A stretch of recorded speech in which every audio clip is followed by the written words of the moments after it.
Hello, and welcome back to Literature of American Countercultures. Hope you all had a wonderful break, got some rest and relaxation with your families, and I hope that you've all been enjoying reading the memoir, How I Became Hettie Jones. Today, I'm going to offer you a very short lecture video, giving you some background on Hettie Jones. I'll show you a few pictures of her, tell her about the time that Hettie Jones came and gave a reading here at Stern, and try to, in general, kind of unlock this book for you so that you can get more out of it. That's my hope, anyway. This will be a very short lecture video, so you should be able to watch this one in just one sitting. I do have some notes that I'm reading from, so you may want to read those. I'm not sure. It's up to you. But I will have them available, so if you click on the Switch View button in the upper right, the two arrows, you can switch back and forth so that if you prefer to read my notes, you can. I'll also show you a few photographs along the way. So if you're watching this lecture video before class, before that is the first class after the break on Wednesday, then this reminder will be of use to you. You are supposed to bring a question with you to class, and I just posted an announcement about this request that you bring a question about this book with you to class. So check into Canvas. Look for your announcements. You'll find one for our class waiting for you. And in that announcement, there's a link to a Google Doc. And I want you to click on that link and please upload your question about this book, How I Became Hettie Jones, to the Google Doc. And then we'll be using those questions for class discussion. Everyone who does this and two other very, very short assignments, 1-minute assignments like this, where you just have to jot down a question. Everyone who does this and two others will receive some bonus credit to help you with your lowest quiz score. So definitely you want to do this. Take the time to do it. And get started just by checking the announcements for class. I'm assuming that you're caught up with the assignment and that you've been doing the reading. If not, catch up with the reading. It's a very fun read, easy prose and a little more contemporary, so I think you'll enjoy it. And write down a question for discussion. This can either be a real question, by which I mean a genuine question that's on your mind, that you have issues with about the book or just don't understand something. You can bring that kind of question. Or what might be more interesting is if you bring a question that you've thought of not because you want to know the answer, but because you think that the question will help stimulate good discussion during class, because that's what this is all about. We'll be going through these questions one by one in class on Wednesday, first day after the break, and using them for our discussion of the book. So be sure to do that, okay? All right, so let me go on now and tell you a little bit about Hettie Jones, Ms. Hettie Jones, who was born June 15th, 1934 in Brooklyn, and she grew up in Queens, to a observant Jewish family, and she went to college at a place called Mary Washington College in Virginia, which she attended in 1952. Prior to traveling, she hadn't spent much time outside of Brooklyn and Queens, where she was usually surrounded by other Jews, so she hadn't encountered anti-Semitism until then. But when she did transfer to college, she was dismayed and depressed to be the subject of anti-Semitism. Her roommate, whom she was assigned with for her dorm at this college, didn't want to live with her because she was Jewish. And she had trouble actually finding a roommate who was comfortable living with a Jew. So to give you some idea of just how bad the anti-Semitism was in 1952. After graduating from college, she returned to New York, where she wanted to become a part of the emergent writing scene there. And the very beginnings of the beatnik movement were starting to take shape in 1952. And some of the earliest moments of it, she was in on the earliest stuff, she was there for. And so she was hanging out at record shops. She had a job at a record shop. That's where she met Leroy Jones, her future husband, and the main character of the book besides herself. And so she was like hanging out at coffee shops and record stores, the kinds of places where you would see people interested in bohemian, countercultural art, music, and poetry. And she began to connect with some people. She met Allen Ginsberg in New York during one of his first trips into East Village when he was thinking of himself as a poet. This is before he wrote Howl, but when he was just beginning to think of himself as writing poetry. And she was there, and she became friends with people like Ginsberg and Kerouac and another African-American writer who was associated with the Beat movement named Leroy Jones, now known as Amiri Baraka. This book that you're reading is not only the story of how she went from Hettie Cohen, her birth name with her Jewish family, to Hettie Jones, her husband's name, Jones, his first name before he changed it. This is one half of the story, because it's also about her husband. This is also about how Leroy Jones became Amiri Baraka. So that's something that to keep in mind as you're reading. Her family, let me jump back a little bit, actually. So she's hanging around in the East Village in New York, right? This is the countercultural East Village that you've been reading about. And she's reading poetry like the kinds that you just got done reading just before the break, like Ginsberg and others. And she's trying to write some of her own work. She's not very confident about it yet. She's kind of, experimenting a little bit with poetry, influenced by a poet named William Carlos Williams. She takes a job at this record store because she wants to meet other people with similar taste to hers. And there she meets Leroy Jones, and they fall in love, and they begin writing poetry together, and they just have a sparkling, dazzling, lovely relationship, especially at first. And they, got engaged and eventually became married. Now, when her Jewish family found out that she had gotten engaged to a black man, they disowned her. They were not at all accepting of that. They wanted her to marry a Jew. They certainly didn't expect her to marry, a black person. When you keep in mind, what era this was, mid-50s, this is like a even more racist time. This was a time when the racism was really up front in your face. Even in the very liberal, progressive Lower East Side, they were sometimes harassed in public for being an interracial couple.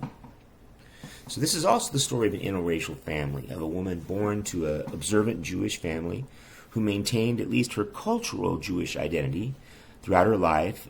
She, didn't attend Jewish school, Jewish college like you did, and she didn't, study Torah in the same depth that you have here, many of you have.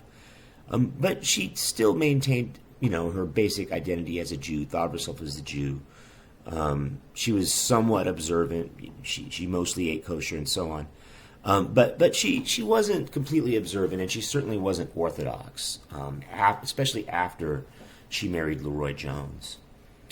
What she was a young artist, and the Jones family was at the center of New York City cultural life. They were local writer celebrities, and they were friends with all kinds of people, not only the Beats like Ginsberg and Jack Kerouac, Lawrence Ferlinghetti, but they were also friends with jazz musicians like Billie Holiday, who they met.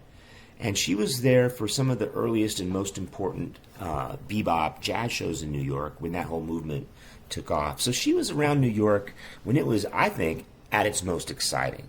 And this book captures a lot of that. One of the reasons I assigned it is it's just a delightful peek at 50s and 60s era New York and all the vibrant creativity that was going on during this kind of golden age for poetry and art.